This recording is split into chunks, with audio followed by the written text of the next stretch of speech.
So COVID being the new normal, and lots of headlines this morning about climate change and Brexit. So all of a sudden we have more balls to juggle.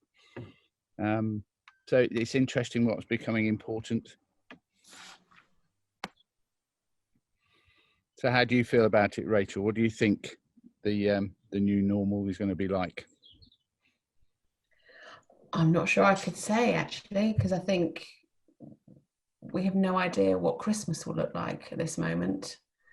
We've got Whitty and his other colleague, I can't remember his name, doing their press conference now about the medical input of to why we need to be looking after ourselves with the current COVID. And I think we don't even know what Christmas looks like. So I think the best way is to just learn to adapt to change and to just keep moving forward. I'm very comfortable that human race does adapt. We've got lots of points in history we can look back on, and we're still here as a human race. Life is very different to what would have been at that time, whatever that time is. I just think we just need to just be flexible and adaptable and keep talking so we can educate. It'd be a lot cheaper with just 6 people. Yeah. I was talking about that to my husband at the weekend and saying, the poor turkey farmers, because people won't need huge turkeys for Christmas. You just see the implications. But yes, suddenly me as the cook in the house, I'm like, oh, this is going to be such a breeze this Christmas. But then I just took it a lot further down the chain and just thinking, it's huge implications. Yeah, it just means they don't feed them as long. Could be. But as a turkey farmer, when do you make that decision? It's true. That's true. Although you'll have a lot less people, a lot more people deciding whether or not to use sprouts. So the people that normally force feed you sprouts don't get that decision anymore, do they? I think COVID is Rachel said, it's here to stay. And I don't see it going away now. I think we've got to a point where even if the most effective vaccine ever created was available to us all, who's going to take it? Who's going to be the first to make that jump? And we've got lots of the world don't have access to polio inoculations and vaccines for MMR, and even if they do, there's lots of people that don't take them. So I think COVID is part of our background noise now, and we have to get used to that idea. How we respond to it in time, whether we become more complacent and less guarded and all those things, or whether we just think that we're going to be immune in the way that you watch when a vaccine does happen, when something like that is available and we trust it, we all trust it. And that's the issue. I think you watch how attitude will change, because if you know that you might get ill, but there's something that can treat you, then that's a very different set of circumstances. A lot of people of my age know if they get COVID, even because they know how to treat it better now, it's not going to be a very pleasant experience, and you still could die. So we haven't had anything like that in this country for a long time. Even though I think that's the Yuval Harari argument, isn't it? There'll be lots of people who can afford and do have access to treatment, and there'll be lots of people that don't. And there you have the makings of a definite split in society, which shapes up for a whole different future. There's the haves and the have-nots in a different way than we've seen to date. Yeah, I was talking to one of an ex-colleague of mine who's in the States, and she was talking about the divide growing even more between the rich and the successful and the less so, because each state, and within each state, they're working out how to get kids back to school. What does it look like? And so those who have far more disposable income are hiring tutors for their children, so their education is impacted. Whereas the rest of society, where they don't have that luxury, they're just trying to balance the children and just hope that they get some education, and then the divide will get wider and wider and wider. And this speaks to the thing that we were talking about a bit earlier, well, there's lots of actually things we were talking about earlier, but there's the, apologise for the background noise. There's the conspiracy theorists who are starting to become quite influential in certain places. There's the QAnon thing we talked about a bit earlier, which is starting to throw up all kinds of nonsense. I believe it to be nonsense. But, you know, there are lots of people that tend to follow it. I just know the way that society is developing around this issue that COVID sparked off is interesting, and yet the response to the bigger issues like environmental change and climate change, which is going to have the biggest impact on us in the not too distant future, is being almost forgotten. I think that the IPCC report now that said we had 12 years to change is now 2 years old. And there are other clocks ticking, as Brian may discuss, that say we've got less time than a decade. It said the government today may be looking for, maybe making an announcement that they're going to shorten the time before we have to switch out of fossil fuel cars even further to 2030. The time is gradually coming down. And other companies are saying things like, we will be carbon neutral by 2025 or 2035. Is that, well, no, you haven't got that time to waste, or you haven't got that time to spend getting around to taking whatever measures you have to make. All these this confluence of macro factors is having devastating effect on us, and because we're luckily insulated from it, we're able to talk like this in a rational manner. But you know, in other places, it's just not the same. People are suffering now, and consumers, I think, has to take a really serious look at itself. Despite the fact that you've got politicians saying we will protect jobs, whatever we do, that's not the answer. So back to Brian's point about, you know, how do you spread the wealth around? Why should 5% of the people on the planet have everything and the rest have very little?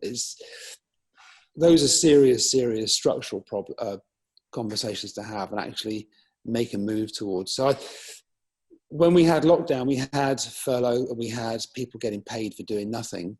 Maybe that model is something to consider more widely, so we don't actually have to keep getting Amazon to drop stuff off. You know, we can, if there's more of a level playing field. It sounds a bit like socialism, doesn't it? It's not what I'm trying to preach here. I'm just asking the question: is fundamentally a lot of things have to change in developed nations like ours, and I don't see that changing anytime soon because politically we're not set up to make that change. Yeah, No. I think this this notion of a more equitable society, particularly with wealth, and that's wealth in terms of knowledge and money. I was saying before we started the recording, there was an Irish guy called Chuck Feeney who's achieved his lifetime ambition. I've just found it on my phone. That's the reason I know his name now. Of giving away his $8 billion, £6 billion fortune. So he wanted to make sure he was still around when he finally gave it away. And he gave it all away, most of it away in secret. So he wasn't sort of publicizing that. Now that, I think, that's a very rare gesture from somebody who's made a lot of money. And he said he hoped more people would follow in his footsteps. And I think you have to hope that, you know, there are lots of, I noticed that Britain has bought something like 100 million doses of whatever this virus, whatever this Vaccine. Vaccine's going to be. 100 million. We have 70 million people in this country.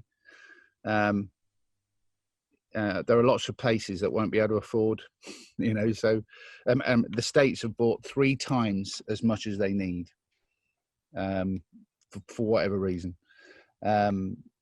So, you know, I think there's got to be a change in attitude towards how we redistribute everything. And it's really easy. You know, I'm sitting in my garden.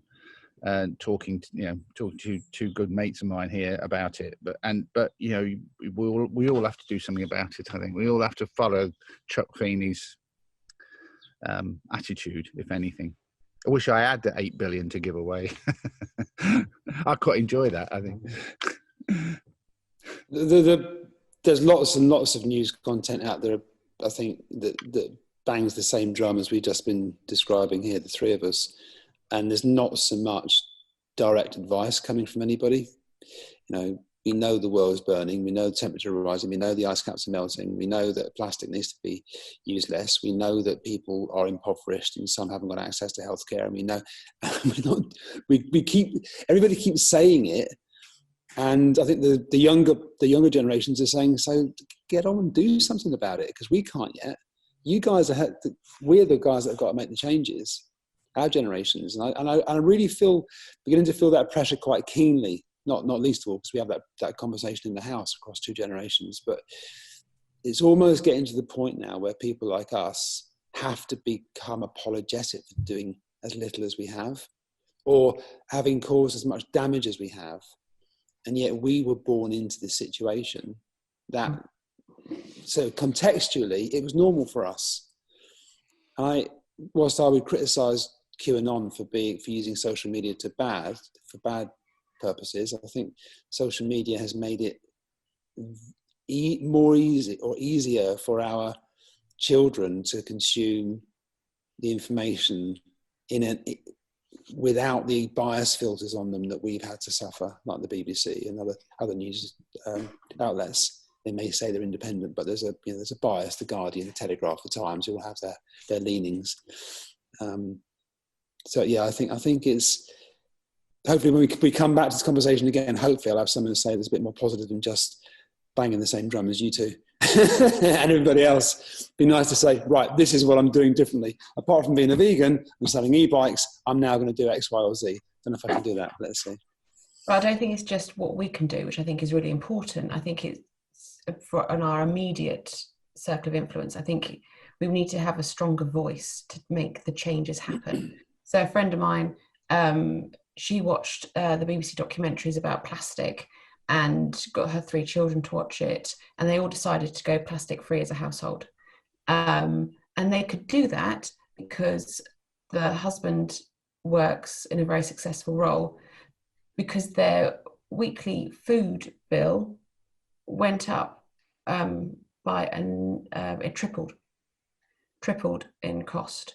And she is a part-time worker, so she had the time to go to lots of different shops. So they are in a privileged position that they can go plastic free because of the setup that they have as a family. But for the majority of other families, it's just not helpful at all. So I think we need to also have a voice that influences change as well, because yes, we can do something ourselves, get the milk when we can do vegan, we can do whatever it is that we choose to do to help our environment. But I think we also need to put pressure on those who make the decisions to enable us to be successful, for all people to be successful. I think Sorry, right. Sorry, Tristan. I think Tristan's right. I mean, it's knowing what to do. We were talking earlier about how the first lockdown was so successful because there were really strict rules, and how since then people wanted to be locked down. I think they understood it. They understood the reason why. Rachel said this. Very clear, and some people weren't very happy, but they did it, and it's since then it's not been so successful, and we've seen the sort of rise again of the virus. But if we had some very, very strict rules that we could work to or understood, as you said, Tristan, I think it would be easier. But I'm not quite sure whether they've got that sort of 10 rules you need to live by, to know what to do, because we could try and go plastic free. We don't eat meat. We're really frugal with fuel in the house, etc., etc., etc. but it would be great to have a set of rules that you can live by. That they're gonna. I've just looked up on the best of BBC Future. There are, funnily enough, 10 simple ways to act on climate change. So yeah, I'm not sure I'm not sure if this is true or not actually, but my perception is that the environmental damage that we've done to the world in the last, the most damage we've done to the environment has happened in the last 60, 70 years, since the war and since plastic was invented and commercialized properly. It's become this all-pervading, omnipresent material which is used for everything, and of course the people that make it will bang the drum for that because it's how they make their livings. Yeah, I think you were talking about plastics and various other stuff, but I think that the most important thing of all is this use of fossil fuels. The fact that we just saw how better the atmosphere was, how life was without so many aeroplanes flying around during COVID-19. And just the use of those fuels, I think, is by all accounts that's the most important thing. And yet you saw the scrabble for all governments to try and help national airlines to get back to life, which you can understand, I guess. But I've got whether I'll change, I don't know, but I've got no compulsion to get onto an aeroplane right now. Don't know about you two. But don't you think that the political need to maintain jobs went away when the people that couldn't go to work didn't have to earn money in the same way they used to have to? Getting 80% of they may not have ever been earning enough money, but some of that money gets paid on getting to work and putting kids in school because you can't be at home to look after them, etc., etc.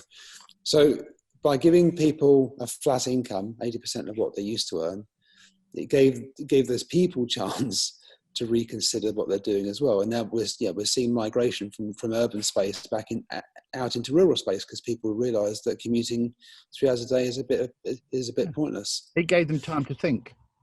Yeah, not only did it give them exactly, Brian, the time to think was more important than the money to support them while they were thinking. And I just wonder if that's the secret, because Donald Trump, love him or hate him, he's got this protectionist attitude towards everything in America. And I'm afraid that most politicians have a similar attitude to maybe a lesser degree, where they will try and keep the airline industry going. The concrete lobby stops wood becoming more used in construction. The plastics lobby is obviously invested in keeping itself going, which in turn helps the fossil fuel industry going, etc., etc. Car manufacturers part of that. So I think all those big industries are being forced into some kind of change. It ain't going to happen in the next 10 years, which is the IPCC window, but it's happening. If we could accelerate that conversation, come up with new models sooner rather than later, then it might do us all a bit of good, and our future, our following generations would also benefit. And rather than just look back at our 2 or 3 and go, wow, but they screw this up for us. Yeah, but it's going to need some really far-seeing leadership, political leadership, and bravery to actually do like they had to be brave with, although they were too late in this country, but they had to be brave with the way they actually did the lockdown thing. It's similar sort of bravery in setting the agenda for not just us as individuals, but for what business has to do. It's when you're building a car, and it's the amount of components that go into a car, a lot of which aren't particularly environmentally good, I would imagine. It's really difficult to stop that industry just dead and make it change. But I guess you've got to have a route to that change that makes it palatable. but it's a change, and there is a deadline to it. You know, we were saying before we started recording, there's now a clock in New York which gives a time after which it will be difficult to do anything else to save humanity, and that's 7 years away. Now, how they got to that, I think it's a generally accepted time from somebody or other. I'm sure anybody could find it on the internet, but 7 years, you know, which is a lot less than we're talking about. Was it 2030 you were saying for electric car, or you know, no petrol, no diesel. It's got to be electric, and that's 10 years away. Well, sorry, Rachel, I'll give you a chance to speak in a minute. But that's I think I'm seeing, with the advent of awareness of the issues around us, happily, people are a bit more mobilised to be the spokesperson for change. You know, we're sitting here having this conversation between the three of us, and somebody may watch this and agree with us. But what's to say that we couldn't be the catalyst for change? You know, why couldn't we nucleate something? Because all the Greta Thunberg was a nucleator. She started something off, and then change happened in her world, well, our world, but her initiation, and that's how anything starts, isn't it? That's how marketing starts, for goodness sake. You have an idea and put it out there, and if someone likes it, they buy it. Yes, so dead right. Yeah. So maybe your 10 rules to live your life by is actually what we should be coming up, sort of a manifesto for change. Yeah. You could come up with 3 by the time we meet again, both of you. And I'll do the same. Yes, I think that's a good idea, actually. The next time we have one of these, we have got to come with at least 3 things that we're going to do. I think that's a great idea. Yeah. You know, if it were to work... You're selling electric bikes, mate. Well, it's a bit self-serving. You know, it's a business. I know what I'm doing here, but I do think it's already cut the use of my van down considerably, because I now cycle 20 kilometres to work and cycle home 20 kilometres to work more often than I did before. And my waistline starting to benefit, and my cardiovascular condition starting to benefit. And, you know, I'm seeing that change in myself. Now, I'm not going to be successful in converting the world to e-bikes, but the people that are looking for a solution, I can help them out with now. And I'm not the only one. You're part of the solution. That's the nice thing. Well, I think making solutions available to people is part of the answer. Because unless they can reach out and touch and grab and buy the solution or procure it in some other way, then they can't make use of it. And some of the solution is simply awareness of a different way. Absolutely. And I think it's a bizarre way that the pandemic actually has pointed the way in certain things. You know, how life became simpler, life became less frenetic. Health had sold more bikes, exercise, and all that sort of stuff. I think probably, Tristan, you're no doubt benefiting from that slight reset in people's heads. To some extent, definitely. I mean, there's 2 sides to that, Brian, because consultancy dropped off. Well, small consultancy dropped off. Events companies had no business. You know, concerts didn't. So, but like in the old days, you know, I wasn't decrying the fact that other people, you know, obviously, well, I know plenty of people who have had a really tough time, but at least you had the foresight to move into something where it was the right time, strangely enough. And both Rachel and myself knew how you stretched yourself to get the place in the first place, but it was worth doing. Yeah, it was foresight, perhaps. or just serendipity, you know. Yeah. Sometimes it works for you. Yeah, absolutely. I do think there's something around looking at society and helping others. So whilst Brian, you talked about that lockdown, people got healthier and had time to reflect. Isn't there a statistic that's been out in the last couple of weeks that the number of alcoholics has doubled?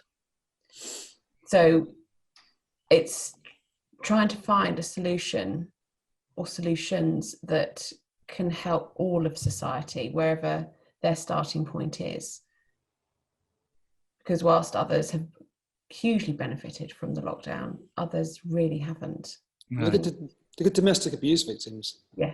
You know, they were just locked into a prison of Awful. terror and hell for that.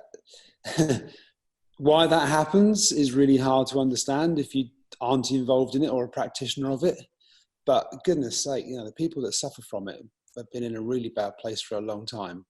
Yeah. And did you watch the BBC documentary, the Panorama about? no, I listened to Victoria Derbyshire talking about it afterwards. Yeah. Right. So she interviewed a lady who was in protective housing accommodation where her husband didn't know where he was, and he sat there and celebrated when lockdown was announced. Yeah. Said, "I'm going to turn the volume up so no one can hear you screaming." Yeah.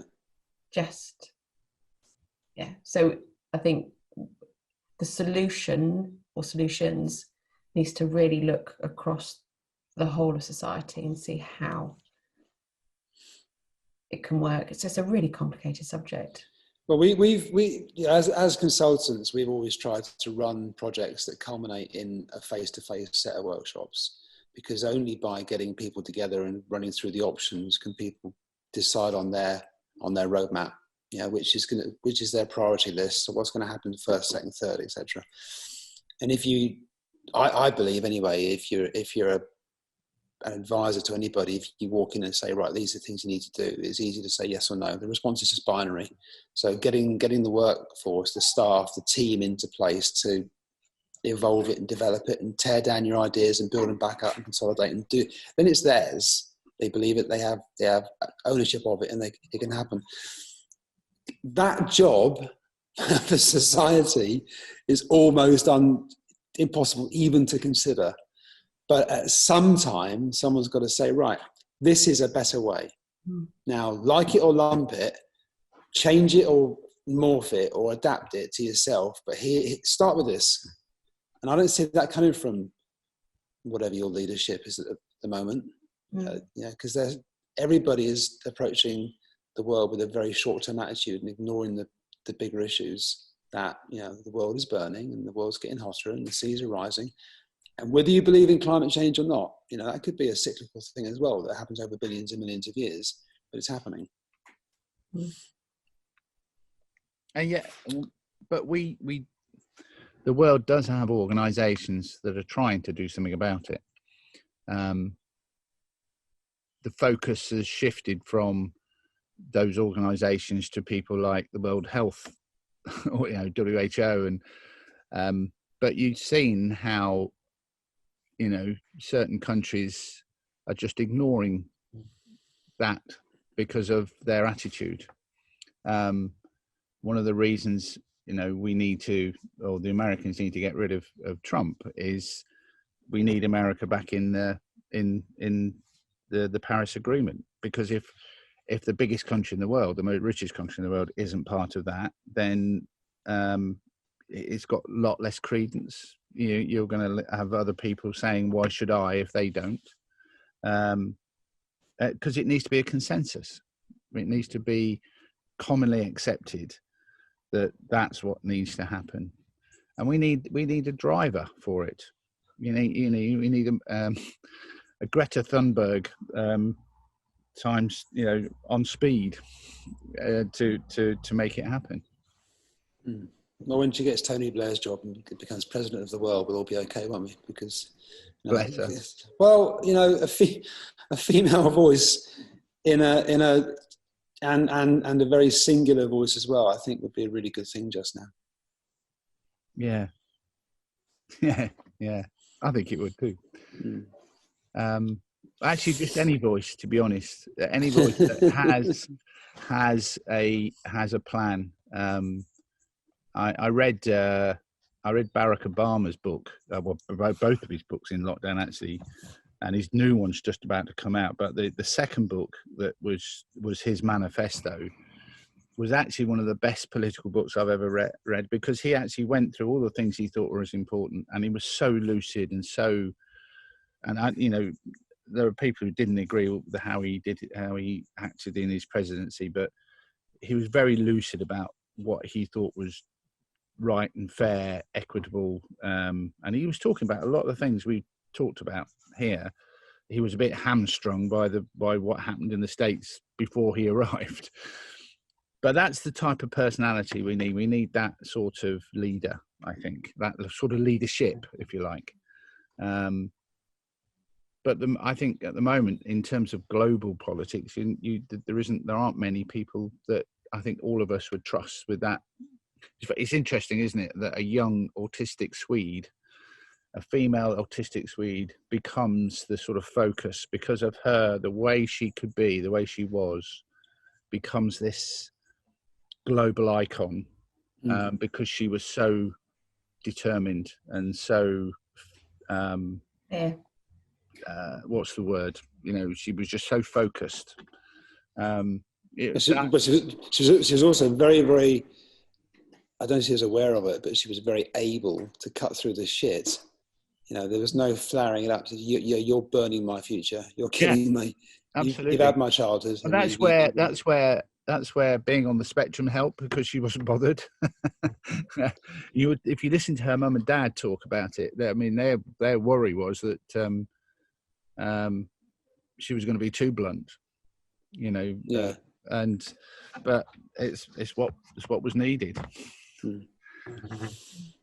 Before we meet again, we've got to have 3 things we've got to have done. We've got to be thankful. I think. Well, if you and don't confer either, because if we come up with similar things, there's obviously a consensus there. And if we don't come up with similar things, we'll have a longer list. Yeah. So you win both ways, don't you? That's right.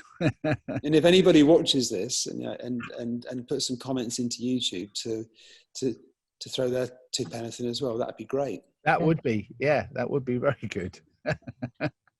And we can't use any of those if they come up, and we can't use any of those, even if we've chosen them. Well, we can use them if we thought of them ourselves, but we can't pinch them, is what you're saying, isn't it? Yeah. Yeah, but there'll be no contested IP involved in this at all. It's just ideas for the future.